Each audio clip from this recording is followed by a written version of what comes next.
Jurnal Weekend kembali menemani akhir pekan Anda bersama saya Najwa Luna. Dan saya Afwan Asyafa. Sebanyak 10 berita tentu saja siap kita hadirkan dengan berita yang unik, menarik, dan viral, di mana bisa Anda lihat di YouTube kami, National TV Official. Akhir pekan lagi, ketemu lagi. Ya, kita punya beberapa berita hari ini lumayan. 10 seperti biasa. 10 seperti biasanya, tapi berapa soft juga beritanya ya. Iya, betul. Oke, kita mulai dari yang pertama. Diawali dari Subang, terjebur ke dalam sumur, warga Jambe meninggal dunia di dalam sumur. Ini katanya sih human error ya, tapi Human kita error. langsung lihat lengkapnya. Ini dia. Peristiwa yang menimpa Aib 50 tahun warga desa Cijoget, Kecamatan Cijambe, Subang, Jawa Barat itu terjadi pada Minggu 19 Mei 2024. Ia ditemukan meninggal dunia di dalam sumur dan diduga karena terpeleset. Sebelum ditemukan tewas, Aib pamit kepada keluarganya untuk mencari rumput sebagai pakan hewan ternaknya. Tapi sampai sekitar jam 6 malam, ia tak kunjung pulang yang membuat keluarganya khawatir. Dengan penuh rasa khawatir, pihak keluarga kemudian melakukan pencarian namun keberadaannya tak juga diketahui. Selanjutnya, anggota keluarganya pun sepakat untuk melaporkan peristiwa itu ke perangkat desa. Kemudian dibantu perangkat desa dan warga sekitar, mereka kemudian beramai-ramai kembali melakukan pencarian. Warga yang kemudian menemukan sandal dan karung di sekitar sebuah sumur mencoba melakukan pengecekan ke dalamnya. Ternyata benar korban tercebur di sumur tersebut. Tim SAR gabungan yang tiba di lokasi setelah mendapat laporan langsung melakukan evakuasi terhadap jasad Aib. Kepala Pelaksana BPBD Subang, Udin Jasudin mengatakan, usai dilakukan pemeriksaan oleh tim medis, kemudian jasad almarhum dibawa ke rumah duka. Diduga korban terpleset sehingga masuk ke dalam sumur tersebut. Udin menambahkan pihak keluarga tak mengizinkan jasad korban untuk diautopsi dan mereka menerima dengan ikhlas bahwa kejadian ini sebagai musibah. 30 orang terdiri dari gabungan BPBD, TNI Polri, Damkar, TNI, kemudian Tagana, dibantu oleh pemerintahan desa dan warga masyarakat. Jasad korban dibawa ke rumah duka, kemudian juga hadir di sana tim Inapis Polres Subang, kemudian juga tenaga kesehatan dari Puskesmas Tanjung Wangi dan juga oleh Haji Dadang. Kemudian juga apakah keluarga korban mengizinkan untuk otopsi karena memang dari nyatakan dari pihak kepolisian bahwa itu adalah betul-betul kesalahan, mungkin korban keberatan untuk otopsi dan korban sudah dimakamkan di tempat pemakaman umum desa tempat. Atas kesepakatan bersama, jasad korban kemudian dimakamkan oleh pihak keluarga di tempat pemakaman umum di sekitar tempat tinggalnya. Dari Subang, Jawa Barat, Sandi Zainuddin, National TV melaporkan. Sudah cukup berumur ya, 50 tahun dan abad ini ya. betul bernama Aib. Ini memang bukan hal yang menyenangkan, masih apa dialami oleh Aib ini, yang dimana sebelumnya ia tuh diketahui warga atau masyarakat kemudian memiliki keluarganya bahwa dia ini adalah berniat mencari rumput untuk ternaknya. Tetapi karena sampai hari menjelang malam tidak pulang, maka keluarga pun menjadi khawatir. Untungnya anggota keluarga pun sepakat untuk melaporkan peristiwa itu ke perangkat desa. Kemudian dibantu perangkat desa dan juga warga sekitar beramai-ramai mencari korban dan ternyata ditemukan di dalam sumur dalam keadaan tewas. Hal ini pun juga membuat kaget warga sekitar dan keluarganya pun juga merasa shock dengan kejadian ini karena tidak menyangka bahwa Aib akan tewas terpeleset ke dalam sebuah sumur. Ini sampai meminta bantuan tim SAR gabungan ya untuk Betul sekali. mengevakuasi korban yang berada di dalam sumur. Untungnya Karena memang berhasil. prosesnya perlu waktu, kalau tidak dilakukan oleh orang yang ahli atau yang tidak berpengalaman, ini bisa-bisa menimbulkan korban jiwa yang lain. Jadi bersama warga, kemudian tim SAR dilakukan evakuasi terhadap korban yang kemudian bisa dinaikkan dari dalam sumur itu. Dan tanpa basa-basi, tidak dilakukan otopsi, langsung dimakamkan di tempat pemakaman yang layak karena keluarga korban juga menerima dengan ikhlas kematian korban sebagai tragedi yang tidak disengaja. Dan mereka benar-benar menyadari hal itu ya. Betul. Dan memang ketika awal ditemukannya korban, saat itu adalah adanya sandal jepit dan sebuah karung yang ada di dekat sumur itu. Jadi meninggalkan jejak ya. Meninggalkan jejak. Dan kita beralih ke kabar yang lain. Kali dari Sumatera Barat, seorang nelayan temukan mayat perempuan mengapung. Tewas mengapungkah atau? Betul sekali. Jadi lengkapnya kita simak videonya. Ini dia. Setelah mendapatkan laporan dari nelayan dengan adanya mayat di sekitar Pulau Sawo atau berjarak lebih kurang dari 1 mil dari bibir pantai, petugas dari Polsek Koto Tangah, Kota Padang langsung berkoordinasi dengan pihak terkait untuk mengevakuasi mayat tersebut. Setelah dibawa menggunakan perahu nelayan, jenazah tersebut dibawa menggunakan ambulans ke Rumah Sakit Bayangkara untuk dilakukan otopsi guna mengungkap identitas dan penyebab kematiannya. Diketahui, mayat tersebut berjenis kelamin perempuan yang berusia sekitar 30 tahunan. Terima kasih, kami dari Polsek Koto Tangah tadi dapat informasi dari masyarakat ada mayat yang terapung di tengah laut lewat babinnya, maka personil Polsek Tangah bergabung dengan Basarnas, Babin maupun Babinsa dan masyarakat langsung ke tengah laut untuk evakuasi yang mayat yang ditemukan oleh nelayan, dan langsung dibawa ke pinggir dan langsung kita naikkan ke mobil Basarnas dan langsung dibawa ke Rumah Sakit Bayangkara. Untuk jenis kelamin mayatnya Pak? Untuk sementara jenis kelamin perempuan. Ditemukan pukul berapa tadinya Pak? Tadi dapat informasi pukul 12.00 dari masyarakat lewat Babi Ketimas Padang Sar. Hingga saat ini polisi masih terus mengumpulkan keterangan saksi di sekitar TKP agar memudahkan proses identifikasi identitas mayat perempuan tersebut. Dari Padang, Sumatera Barat, Arabil Kariwi, Nasional TV melaporkan. Kayaknya penemuan kayak gini tuh nggak sekali dua kali ya, sering bahkan. Bahkan Kali sering terjadi banget. seperti ini. Mungkin apa karena efek kondisi cuaca atau kondisi alam yang belakangan ini banyak sekali terjadi bencana di berbagai tempat, termasuk di Sumatera Barat ini. Sebelumnya, seorang jasad tanpa busana diketahui berjenis kelamin wanita ditemukan mengapung oleh nelayan di Pantai Muaro Anai, Kelurahan Pasianan Tigo, Kecamatan Koto Tangah, Kota Padang. Jadi ini juga menimbulkan pertanyaan ya, apalagi dalam mayat tersebut tidak ditemukan identitas ataupun hal-hal lain yang bisa dijadikan petunjuk oleh petugas mengetahui siapa atau mayat itu namanya dan berasal dari mana. Setelah dievakuasi, mayat langsung dibawa ke Rumah Sakit Bayangkara untuk dilakukan otopsi karena tak ditemukan identitas pada mayat itu. Namun sekarang sudah diketahui bahwa berjenis kelamin wanita. Berjenis wanita berusia sekitar 30 tahun. Tapi kalau untuk namanya belum diketahui, jadi untuk masyarakat yang mungkin kehilangan anggota keluarga bisa langsung datang ke rumah sakit di mana mayat tersebut disimpan untuk mengetahui siapakah mayat itu. Dan sampai sekarang penyelidikan masih terus lanjut ya untuk mengungkap apa penyebab kematiannya dan kenapa bisa tewas mengapung dan ditemukan oleh nelayan. Dan memang tidak disampaikan apakah ini merupakan korban pembunuhan ataukah karena tewas mengalami kecelakaan. Karena belum ada penemuan terkait data apakah itu karena tidak kekerasan atau karena hal-hal lain, tapi yang jelas kasus ini masih terus diselidiki dan bagi warga yang kehilangan bisa langsung menuju ke rumah sakit umum daerah setempat untuk mengetahui atau mengecek apakah itu anggota keluarganya atau bukan. Semoga cepat ketemu kerabat dekatnya ya, keluarga atau teman. Jadi memang penting sekali ya kalau kita pergi kemana saja itu membawa identitas walaupun kita tidak menginginkan adanya suatu masalah atau bencana. Sudah. Dua berita kita dua sampaikan. berita. Dan kita ke segmen berikutnya ada 3 berita di antaranya tentang banjir lahar dingin. Tetaplah bersama kami dalam Jurnal Weekend.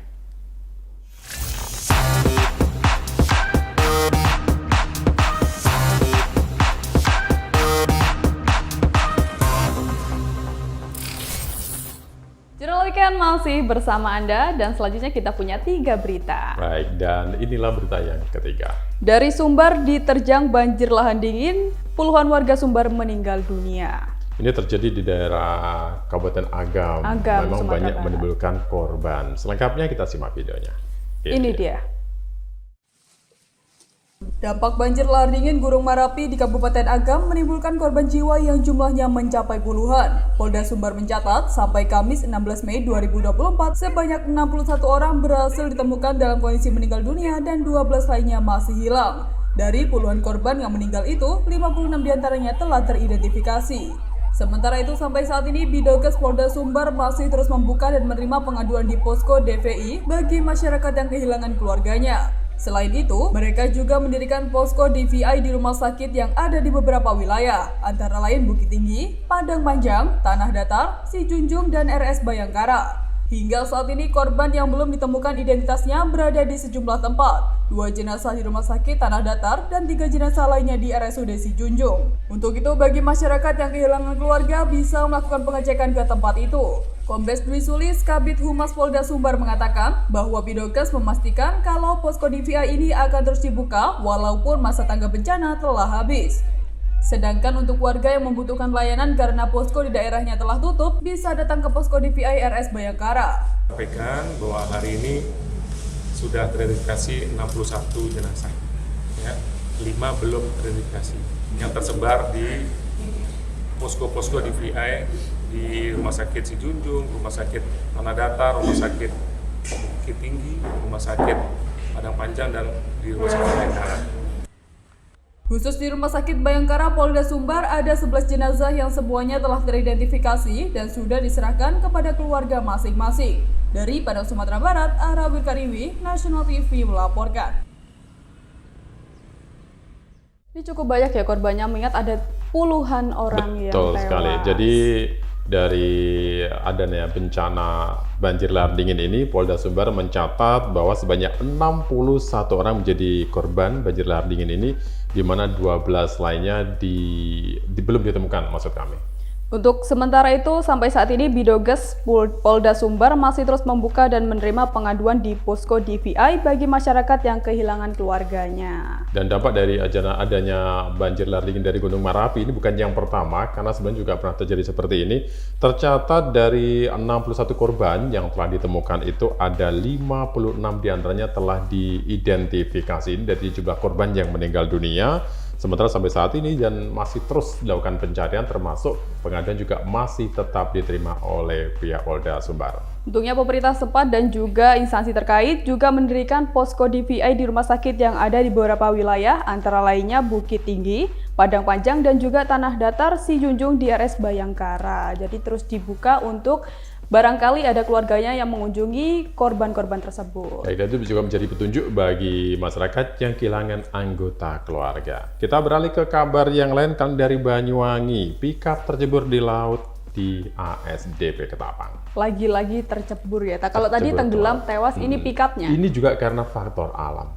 Selengkapnya, ini dia. Rekaman kamera pengawas dari atas kapal motor penumpang KMP Cemerlang ini memperlihatkan peristiwa terceburnya sebuah kendaraan bak terbuka saat akan turun dari kapal di dermaga MB3 Pelabuhan ASDP Ketapang Banyuwangi pada Minggu sore 19 Mei 2024. Pickup bernomor polisi P9110VD yang disopiri Hantio dan kernetnya Sanuri, warga Kecamatan Kabat Banyuwangi ini tercebur ke laut lantaran kapal tiba-tiba berjalan mundur saat sandar akibat dihantam gelombang tinggi. Beruntung tak ada korban jiwa dalam peristiwa ini karena sopir dan kernet selamat setelah berhasil keluar dari kabin kendaraan lalu berenang ke daratan. Namun sayang, pickup tanpa muatan yang baru saja mengirim logistik ke Bali ini tenggelam ke dasar laut hingga tak terlihat bangkainya. Setelah berhasil dievakuasi, sopir dan kernet pickup ini langsung dibawa ke pos kesehatan di kawasan pelabuhan untuk diberi pertolongan medis. Sedangkan evakuasi terhadap kendaraan tak bisa langsung dilakukan oleh pihak pelabuhan. Akhirnya, kendaraan itu baru bisa dievakuasi setelah petugas mengerahkan tim penyelam yang selanjutnya ditarik menggunakan mesin kren pada Selasa pagi 21 Mei 2024. Samsudin, General Manager ASDP Ketapang mengatakan, dari hasil penyelidikan pihak kepolisian dan ASDP Ketapang, insiden terceburnya pickup laut ini murni akibat cuaca buruk. Hingga beberapa hari ke depan, gelombang tinggi diperkirakan masih berpotensi terjadi di perairan Selat Bali. Para pengguna jasa saya berangkat memang beberapa hari ini kondisi perairan mulai naik, jadi dari sisi angin maupun gelombangnya lebih hati-hati lagi, ikuti aturan yang diberikan para kru-kru kapal, tidak berdiri ikuti betul apa yang disampaikan oleh kru kapal karena terkait dengan keselamatan gitu ya. Karena memang cuaca kita tahu sudah mulai agak naik sekarang. Tak hanya pickup, insiden terceburnya kendaraan ke laut sebelumnya juga menimpa sebuah sepeda motor yang dikendarai seorang wanita pada Jumat 17 Mei 2024 lalu. Beruntung, musibah ini juga tak sampai menelan jatuhnya korban jiwa. Pengendara motor dilaporkan selamat dan mendapat pertolongan pihak pelabuhan. Dari Banyuwangi, Jawa Timur, Eko Purwanto, National TV melaporkan. Faktor alam ya gimana lagi, namanya juga ombak, masa mau disalahin? Nah, itu dia. Kalau beberapa waktu lalu kita punya masalah karena dampak kemarau panjang, kemudian musim hujan, dan sekarang memang di berbagai tempat di wilayah Indonesia terjadi gelombang besar. Salah satunya terjadi di Selat Bali, khususnya ini di ASDP Ketapang. Dan hasil dari penyidikan, insiden terjadi akibat kapal bergerak mundur saat sandar karena gelombang tinggi. Beruntung tak ada korban jiwa dalam peristiwa ini karena sopir dan kernet selamat setelah berhasil keluar dari kabin kendaraan lalu berenang ke daratan. Untungnya bisa berenang ya? Untungnya bisa berenang. Dan diketahui truk ini memang dalam keadaan kosong, dalam arti tidak ada muatannya karena baru saja mengirim logistik ke Pulau Bali dan berniat kembali ke Banyuwangi. Sementara sopir dan kernet diketahui adalah warga Kabupaten Banyuwangi. Bayangin nggak sih kalau tenggelam kacanya tertutup, nggak bisa dibuka gitu?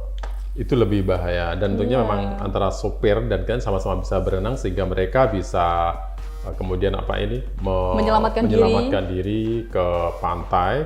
Sementara truk tersebut baru bisa dievakuasi beberapa hari kemudian setelah terjadinya peristiwa itu. Iya, dengan alat khusus ya. Alat khusus, betul sekali, karena memang itu dalam banget. Betul. Dan kita beralih ke berita selanjutnya dari Banyuwangi. Motor terbakar di SPBU Banyuwangi usai isi bahan bakar. Ini menjadi pertanyaannya, apakah lupa menutup ataukah gara-gara kendaraannya yang memang tidak aman?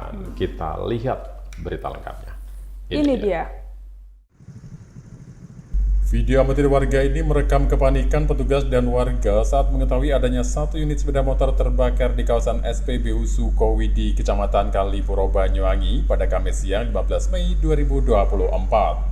Mengetahui api membara, petugas langsung berupaya untuk memadamkan dengan apar yang ada di dalam SPBU.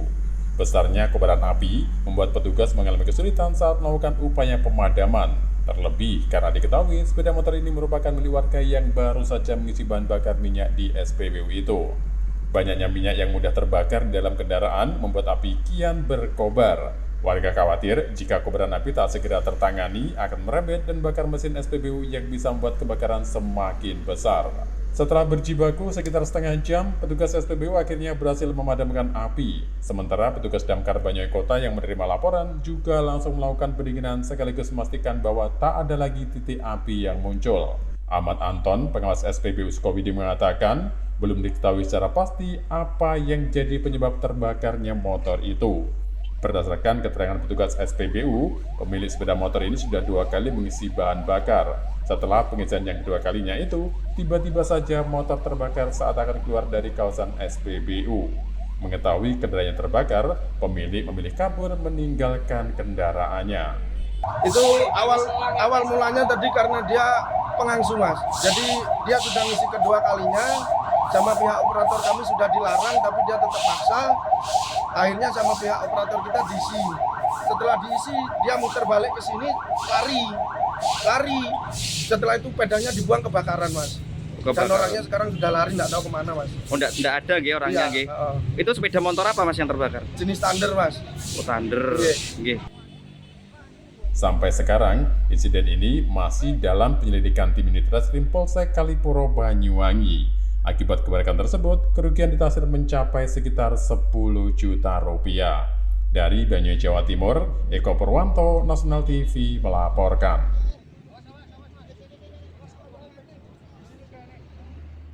Ini loh ya yang kita takutkan, gak ada angin, gak ada hujan, tiba-tiba meledak. Ya, jadi ini memang lebih ke himbauan saja sebenarnya disampaikan untuk teman-teman yang punya motor dan lain sebagainya. Kan ada larangan di SPBU ketika mengisi BBM tidak boleh merokok, tidak boleh menyalakan api, main HP dan lain sebagainya. Semuanya demi keamanan, termasuk pengecekan kendaraan Anda apakah benar-benar aman atau tidak. Dan ini terjadi di SPBU dan tentu saja bisa membahayakan siapapun yang ada di sana dan bisa mengakibatkan kebakaran yang luar biasa jika itu terjadi dengan cepat. Untungnya, pegawai setempat juga langsung memadamkan kobaran api agar tidak meluas. Betul, dengan menggunakan apar, alat pemadam api ringan. Tapi di balik peristiwa itu ternyata pemilik motor mungkin karena takut atau hal lain, kabur meninggalkan motornya yang tiba-tiba terbakar seusai mengisi BBM di SPBU itu. Dan itulah kenapa para polisi juga tidak bosan mengingatkan agar mengecek keselamatan demi berkendara untuk keamanan. Betul, itu maksud kami. Dan sebenarnya kita Kembali juga ya. tidak bosan ya untuk selalu melakukan misalnya servis atau lain sebagainya supaya kendaraan kita itu atau motor itu selalu safety saat dibawa kemanapun. Betul. Dan kita nanti akan beralih ke segmen berikutnya. Kita juga punya beberapa berita tentang kasus korban bunuh pelaku begal. Selengkapnya nanti kami akan kembali di Jurnal Weekend.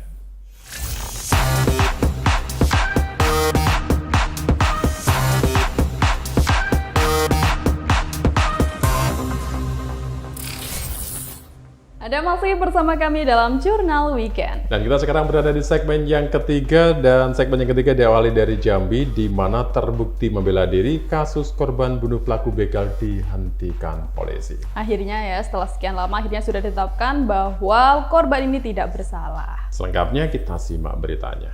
Ini dia.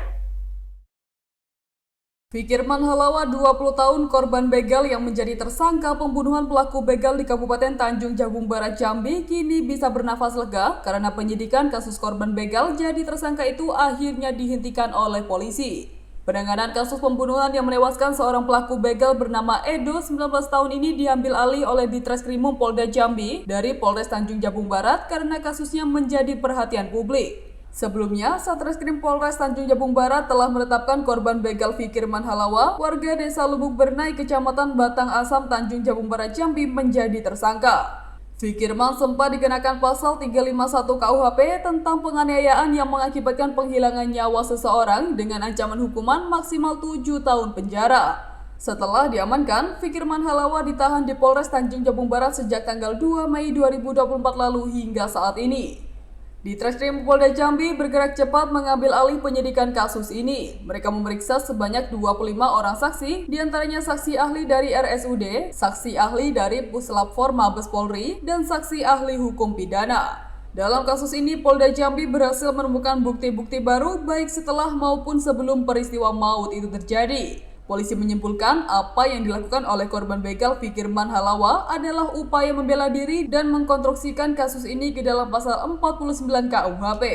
Demi memberi rasa keadilan dan kepastian hukum, Ditreskrimum Polda Jambi dalam waktu dekat akan melakukan gelar perkara terhadap kasus ini. Semua bukti sudah kita amankan, semua keterangan sudah kita tuangkan dalam berita acara pemeriksaan, termasuk kita juga melakukan langkah pemeriksaan saksi ahli. Terkait pasal persangkaan yang sudah diterapkan kepada saudara FH, pasal 351 ayat 23, dengan apa yang sudah kita miliki saat ini, mohon maaf memang cukup panjang waktunya, dari mulai penahanan tanggal 3 sampai dengan hari ini tanggal 12. Direktorat Reserse Kriminal Polda Jambi yang memberikan asistensi kepada Polres Tanjung Jabung Barat akan mengambil langkah laksanakan gelar perkara esok hari. Nanti dipimpin oleh Pak Wadir dan hadir nanti Pak Kapolres, Pak Kasat, dan Pak Kasubdit Jatanras, Kak Kapol Sidik. Dengan semua yang sudah kita lakukan, kami fokusnya adalah mengkonstruksikan bagaimana terhadap saudara FH ini adalah melakukan pembelaan. Itu korupsinya. Bukan hanya keterangan daripada si tersangka saya, tapi semua bukti yang sudah kita miliki dan juga keterangan-keterangan yang sudah kita dapatkan. Maka yang mengkonstruksinya adalah pasal 49 dan itu diatur. Kembali lagi untuk memberikan sebuah keadilan dan kepastian hukum. Esok kami akan laksanakan gelar untuk menghentikan perkara 351 ayat 2. Kasus ini bermula saat Fikirman Halawa dan adiknya dihadang oleh dua pelaku begal, yaitu Edo dan Hardi, saat melintas di Desa Pematang Tembusu, Kecamatan Tungkal Ulu, Kabupaten Tanjung Jabung Barat, Jambi pada Selasa 30 April 2024 lalu. Fikirman dan sang adik yang tengah mengendarai sepeda motor dimintai uang secara paksa oleh dua orang pelaku begal tersebut. Namun karena tidak menemukan uang, pelaku kemudian mengambil handphone korban. Saat itu korban dan pelaku begal ini sempat terlibat duel. Satu orang pelaku begal yakni Edo akhirnya berhasil dilumpuhkan oleh Fikirman. Edo tewas di lokasi kejadian setelah terkena tusukan senjata tajam korban. Dari Kota Jambi, Eko Wijaya, Nasional TV melaporkan.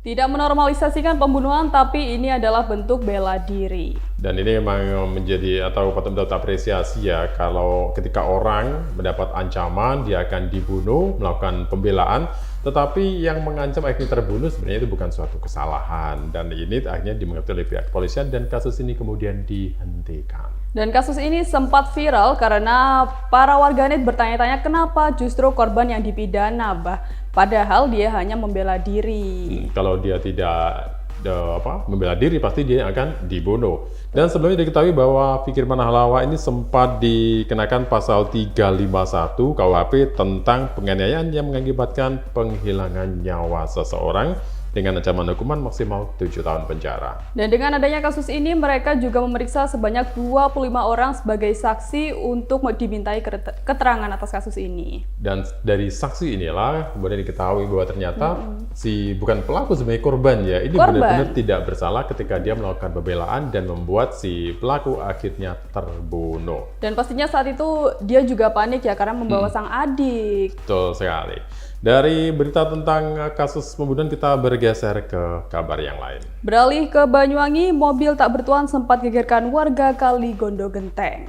Ini mobil tak bertuan. Iya. Mobil siapa? Nggak tahu kan, nggak bertuan. Kita lihat saja. Ini dia. Inilah minibus Toyota Avanza warna putih yang sempat menggegerkan warga kampung Petean, Desa Kali Gondo Genteng, Banyuwangi. Sejak Rabu dini hari 22 Mei 2024, kendaraan itu membuat geger karena tak bertuan dan ditinggal begitu saja di jalanan kampung yang berada di dekat perlintasan kereta api sebidang. Saat melihat keberadaan kendaraan itu, warga sekitar pun kaget lantaran tak ada satupun sopir maupun penumpang yang ada di dalamnya. Ditambah lagi, mobil itu menghadap ke arah palang pintu yang jelas-jelas tak bisa dilewati kendaraan dan dalam keadaan terkunci. Kusnan, salah satu warga sekitar, mengatakan berdasarkan informasi yang ia dapat, mobil itu berasal dari wilayah Jember dan ada 5 orang yang kemudian kabur meninggalkan mobil tersebut. Kusnan menambahkan, diduga kelima orang itu berniat membawa kabur tapi gagal karena menyusuri jalan buntu. Diduga perbuatan mereka terendus pemilik rental dan mobil itu kemudian ditinggalkan begitu saja. Rental gitu loh. Rental. Terus di sini tuh dicuri atau enggak, Pak, ceritanya? Kabur kapan? Kabur. Mulai kapan sih, Pak, mobilnya ada di sini, setahu Bapak? Setengah 4 tadi. Setengah 4 pagi sudah ada di sini. Oh, terus ada apa yang mencari sampai ketemu tuh pukul berapa? Ya memang udah dikitin kan. Diikutin gitu. Oh, udah diikutin. Mulai diambil tadi barusan ini. Dia kan nggak kena itu kan kontaknya. Tadi nggak bisa dibuka gitu ya, Pak ya? Terus apa Pak? Informasinya ada berapa orang yang membawa mobil itu, Pak? Yang dibawa tadi? Katanya 5 orang. 5 orang. Ada orang-orang yang. Oh, tadi apa? Itu mobil dari mana, Pak? Jember. Dari Jember ya? Oh, mobil sewa ya, Pak? Oh, jadi pelaku kabur. Tadi bukanya pakai apa, Pak? Apa pintunya tadi? Bisanya terbuka. Gak tahu, Bang. Itu reparasi tukang. Oh, alat reparasi ke tukang ya? Terus dibawa lagi sama pemiliknya gitu. Namanya jenengan siapa, Pak? Nama lengkapnya? Saya Kusnan. Kusnan ya? Siapa, Pak? Setelah kejadian itu, mobil kemudian diamankan oleh sejumlah orang, tapi belum diketahui pasti apakah dibawa pemilik mobil atau pihak lain. Karena dalam kondisi terkunci, maka dilakukan usaha membuka pintu kendaraan itu. Barulah sekitar jam 9 pagi, mobil tersebut bisa dikemudikan kembali. Dari Banyuwangi, Jawa Timur, Eko Purwanto, Nasional TV melaporkan. Ini loh yang membuat warga bertanya-tanya, ngapain ditinggal gitu kan? Dan lebih lagi, ini sebenarnya mobilnya siapa gitu kan? Karena warga sekitar ternyata tidak ada yang mengenali kendaraan itu dan memang ditinggal di satu tempat yang membuat masyarakat menjadi curiga. Benarkah ini mobil tak bertuan? Diduga mobil tersebut akan dibawa kabur, tapi terhalang palang pembatas di perlintasan kereta api sebidang yang berada di dekat perkampungan sehingga ditinggal kabur. Mungkin ini aksi pencurian ya? Aksi pencurian. Mungkin. Ternyata dari data atau informasi setelah dilakukan penyelidikan itu diduga adalah mobil hasil curian atau rental yang berusaha dibawa kabur oleh para pelakunya. Diduga berjumlah 5 orang. Tapi itu tadi karena tidak mengetahui medan, dan beruntungnya mereka menemui jalan buntu sehingga mobil itu selamat. Senjata makan tuan ya, takut kan sekarang tuh banyak CCTV, takutnya kerekam pas jalan, kita kan nggak tahu. Iya. Mungkin abis ini ketangkep ya, gara-gara viral. Gara-gara viral. Iya. Jadi memang menjadi hal yang menguntungkan untuk pemilihan juga, tapi akhirnya juga memang bisa diambil kembali kendaraan itu oleh si pemiliknya. Ya, untungnya sudah kembali ya. Sudah kembali. Dan masih tentang kendaraan yang ini beritanya unik di mana inovasi mobil tua berbahan bakar gas LPG. Dengar-dengar ini terinspirasi dari media sosial ya. Dari medsos dan YouTube. Kita lihat siapa pemiliknya. Ini dia. Berkat belajar otodidak dari media sosial, seorang pria berhasil memodifikasi mobil yang sebelumnya menggunakan bahan bakar minyak beralih menggunakan gas. Bahkan, mobil tersebut sudah dapat digunakan dan hasil karyanya ini ia gunakan sehari-hari untuk mengangkut barang. Abdul Aziz, sang pemilik mobil, tak sengaja terinspirasi dari media sosial bahwa kendaraan berbahan bakar minyak bisa diubah menjadi berbahan bakar gas LPG. Karena penasaran, ia pun mengotak-atik mobil jadul miliknya. Ternyata, percobaan yang butuh waktu hingga 3 kali itu membuahkan hasil seperti sekarang. Modal yang dibutuhkan dalam percobaan itu cukup murah, antara Rp500.000 hingga Rp800.000. Hal itu tergantung bahan dan alat yang digunakan. Dari hasil modifikasi ini, satu tabung gas LPG 3 kg dapat digunakan dengan jarak tempuh yang mencapai hingga 40 km, lebih murah dibandingkan harga bahan bakar minyak. Uniknya, Abdul Aziz belajar memodifikasi ini secara otodidak dari media sosial yang langsung dipraktekkan ke mobil jadulnya. Padahal ia belum pernah mengotak-atik mesin saat masih duduk di bangku sekolah dengan jurusan otomotif. Saya idenya itu awalnya itu buka di YouTube. Kok saya kira penasaran, akhirnya saya mencoba-coba kok bisa. Sebenarnya mudah Pak, tergantung kemauan kita dan terus mencoba. Saya percobaan yang ketiga baru sukses Pak. Yang pertama, kedua itu benar sukses, tapi dia hidup aja, pakai jalan RPM-nya nggak bisa tinggi Pak. Ini mobil jenis tahun 84 Pak, pickup asli Suzuki. Untuk modal membuatnya itu sekitar ya antara 500 sampai 800 Pak. Mungkin yang kita butuhkan itu pertama selang, regulator, keran, sama reducer. Dari Banyuwangi, Jawa Timur, Eko Purwanto, Nasional TV melaporkan.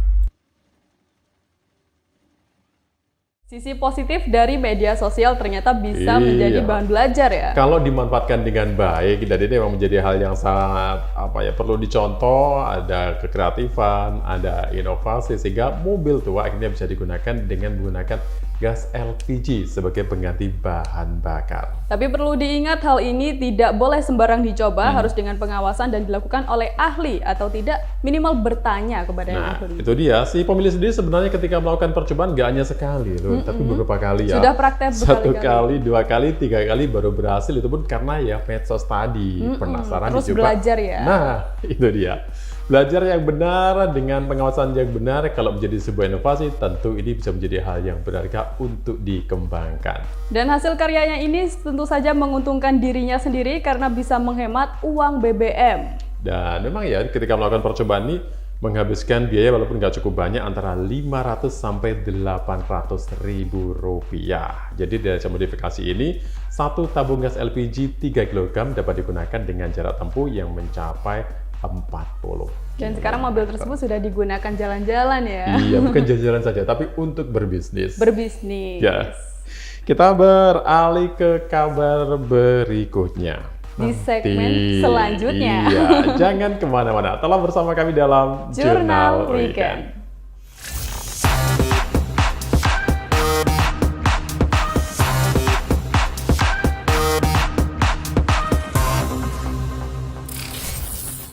Jurnal Weekend masih bersama Anda dan kali ini kita punya 2 berita. Dan ini adalah berita yang sangat menarik. Dari Sumbar, sepasang suami istri penjual cabai berangkat haji. Menarik kan? Kisah inspiratif. Kisah inspiratif. Selengkapnya bagaimana perjuangan mereka, kita lihat berita lengkapnya. Ini dia. Rasa bahagia terpancar di raut wajah sepasang suami istri Suder dan Butet asal desa Jorong Sialang, Kecamatan Sasa Rana, Pasisia, Pasaman Barat. Hal itu karena setelah menabung selama sekitar 24 tahun, akhirnya nama mereka dipanggil untuk berangkat haji di tahun 2024 ini. Rencananya, mereka akan berangkat ke Tanah Suci pada 20 Mei 2024. Rasa bahagia sekaligus tidak percaya masih dirasakan Suder dan Butet. Mereka masih tidak menyangka kalau akan bisa berangkat haji di tahun ini. Diketahui, Suder dan Butet setiap hari berjualan sayur dan juga cabai di pasar-pasar dengan harapan dapat mengumpulkan uang untuk berangkat haji. Mulai menabung sejak tahun 2000 kemudian mendaftar pada 2012, akhirnya keinginan mereka terwujud di tahun 2024 ini. Alhamdulillah rasanya senang. Ibu dipanggil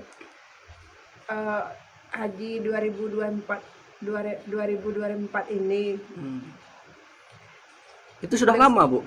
Sudah lama. Rencananya tahun 2000. Rencananya Ibu berencana. Ibu mendaftar 2012, terpanggil Ibu 2024. rencananya nanti Bu berangkat haji bersama siapa, Bu? Sama Bapak. Rasanya sangat senang. Senang banget. Udah lama diimpikan mau naik haji. Suder dan Butet berharap ibadah mereka bisa lancar dan kembali ke tanah air dalam keadaan selamat untuk bisa berkumpul kembali dengan keluarganya. Dari Pasaman, Sumatera Barat, Arawirka Riwi, Nasional TV melaporkan. Konsisten ya, sedikit-sedikit lama-lama jadi bukit. Itu berarti mengikuti kata pepatah ya, ini benar sekali. Dan harus diakui bahwa dalam hal ini sepasang suami istri penjual cabai ini tidak main-main karena mereka menabung selama 24 tahun dengan harapan bisa naik haji. Diketahui Suder dan Butet setiap hari berjualan sayur dan juga cabai di pasaran dengan harapan dapat mengumpulkan uang untuk berangkat haji. Akhirnya terrealisasi pada tahun 2024 setelah menabung dari tahun 2000. Itu pun nggak menyangka, jadi mulai tahun 2000 itu menabung, setelah tahun 2012 itu baru mendaftar haji. Jadi dalam 24 tahun dibagi 2 ya, pertengahan menabung ini mendaftar haji, ternyata 12 tahun kemudian setelah menabung mendapat panggilan dari pemerintah untuk bisa menunaikan ibadah haji. Akhirnya ya, mungkin keluarganya yang lain juga ikut senang dan bisa viral kayak gini. Kita ikut senang. Kita juga ikut senang, pemirsa juga ikut senang. Nah, ini juga menjadi contoh ya, kita bisa menirunya. Kalau beberapa waktu lalu ada juga kan, orang beli rumah pakai koin itu. Iya, sampai ditaruh di galon-galon tuh ya, diangkut pakai lin. Jadi memang sesuatu yang sangat luar biasa dan pasangan suami istri penjual cabai ini berharap nanti ketika menunaikan ibadah haji bisa berjalan dengan lancar dan juga normal, termasuk saat kembali ke tanah air bertemu dengan keluarganya. Semoga rezekinya bisa nular ke kita ya, atau pemirsa juga di rumah atau pengen boleh nabung sedikit-sedikit kayak. Ini saja, siapa tahu benar kesemuanya ya. Ini jadi sebuah kisah yang sangat menarik. Anda juga bisa mulai menabung dari sekarang, nggak harus dengan jumlah yang besar. Ya kalau waktu itu 1000 kan, 1000 ini mungkin bisa juga memulai dengan nominal yang lain. Iya. Kita ke berita terakhir di Jurnal Weekend kali ini datang dari Jambi. Viral pelajar kelas 6 SD tingginya mencapai hampir 2 meter. Kelas 6 SD tapi tingginya mencapai 2 meter. Lebih tinggi daripada saya. Penasaran? Ini dia. Seorang anak SD bernama Sagil Muhammad Rizky asal Desa Belui, Kabupaten Kerinci, Jambi tengah viral di media sosial dikarenakan ia memiliki tinggi badan yang melebihi dari anak-anak seumurannya. Ia merupakan siswa kelas 6 SD Negeri 36 3 Belui, Kecamatan Depati 7, Kabupaten Kerinci yang merupakan anak dari pasangan Sabarudin dan Susi Herlina. Saat berdiri dengan teman-teman sekolahnya, ia terlihat sangat menonjol karena tinggi badannya yang melebihi temannya. Salmi Puspita, wali kelas Sagil mengatakan, saat Sagil masih duduk di bangku kelas 4 SD, ia hanya terlihat berisi, namun ketika beranjak ke kelas 5, pertumbuhan tinggi badannya meningkat drastis. Ia pun mengaku sangat senang dan bangga memiliki siswa seperti Sagil karena menurutnya Sagil tipe anak yang rajin dan juga bekerja keras. Waktu awalnya dari kelas 4, Sagil ini orangnya pemalu. Waktu kelas 5, saya tidak menyangka Sagil itu sudah berubah sesuai dengan postur tubuhnya. Kalau dilihat dari fisiknya, postur tubuhnya waktu kelas 4 itu Sagil masih dalam bentuk keadaan gemuk gitu, badannya belum tinggi. Nah, saya juga terkejut waktu pas kelas 5, Sagil itu melonjak tinggi badannya. Karakternya itu berbeda dengan teman-temannya. Rajin, bekerja keras, tanpa disuruh dia sendiri yang ingin membuang sampah ke belakang. Terus seperti membawa pasir dalam gerobak, kalau kami gotong royong itu, dia sanggup tanpa diberi suatu komando. Penuh tanggung jawab apa yang dikerjakannya sampai kerjanya itu tuntas. Sagil orangnya ramah, suka bergaul dengan teman-teman dan juga lucu. Sagil orangnya baik, ramah, dia lucu. Senang ya? Senang. Sagil Muhammad Rizky yang memiliki tinggi badan di atas rata-rata dengan anak seusianya, bahkan melebihi tinggi badan orang dewasa, membuatnya sering menjadi pusat perhatian warga di Kabupaten Kerinci. Terkadang tidak sedikit warga yang datang untuk sekedar melihat langsung dan berfoto dengannya. Sagil mengatakan bila sudah tumbuh dewasa, ia ingin membahagiakan kedua orang tuanya dan bercita-cita ingin menjadi anggota TNI serta menjadi atlet olahraga yang profesional. 5, kelas 6. Kelas 6. Cita-citanya mau jadi apa? TNI. Hobinya olahraga? Sepak bola. Basket, voli. Sepak bola untuk posisinya di mana? Kiper. Dengan teman-temannya apa ada terasa ini malu misalnya apa gimana? Pernah. Pernah ya? Kenapa? Ya beda gitu sama teman-teman. Walaupun tubuh Sagil Muhammad terbilang sangat tinggi, namun pihak keluarga tetap bersyukur atas anugerah yang diberikan oleh Yang Maha Kuasa. Dari Kerinci Jambi, Mulyadi Lasak, National TV melaporkan. Ini kelas 6 SD loh ya, bayangin nanti SMP, SMA masih bertumbuh kan? Iya, tingginya hampir 2 meter. 2 meter, kebanyakan. 2 meter. Nah, ini jika menjadi sesuatu yang sangat viral di media sosial, bahkan ini banyak warga yang berdatangan ke sekolah tersebut ataupun ke rumahnya hanya ingin melihat kemudian bersuah foto dengan Sagil Muhammad Rizky, pelajar kelas 6 SD ini. Diketahui dulunya Sagil ini adalah seorang anak yang tubuhnya cukup berisi, namun ketika beranjak kelas 6 tubuhnya mulai menjulang tinggi bahkan melebihi teman-teman sekelasnya. Seusianya. Jadi tubuhnya itu nggak ke samping tapi ke atas. Ke atas. Ya. Dan mengenai cita-cita dari Sagil Muhammad Rizky ini, dia tuh pinginnya diantaranya menjadi seorang TNI atau menjadi seorang atlet profesional. Ini cocok sesuai dengan tinggi badannya. Semoga terkabul ya cita-citanya. Dan juga orang tuanya mengaku senang memiliki anak yang memiliki kelebihan istimewa seperti ini karena berbeda dengan anak yang lainnya. Jadi kalau kita lihat dari videonya tadi mau terlihat sekali ya perbedaan Sagil dengan teman-temannya, mulai dari tingginya yang menjulang ketika berbaris dengan teman-temannya, sebenarnya bisa dikatakan tingginya tuh separuhnya dia. Kadang Sagil ini menjadi artis dadakan ya, karena tiba-tiba diajak foto, diajak meet and greet gitu ya. Nah itu dia juga menjadi pusat perhatian dari banyak orang.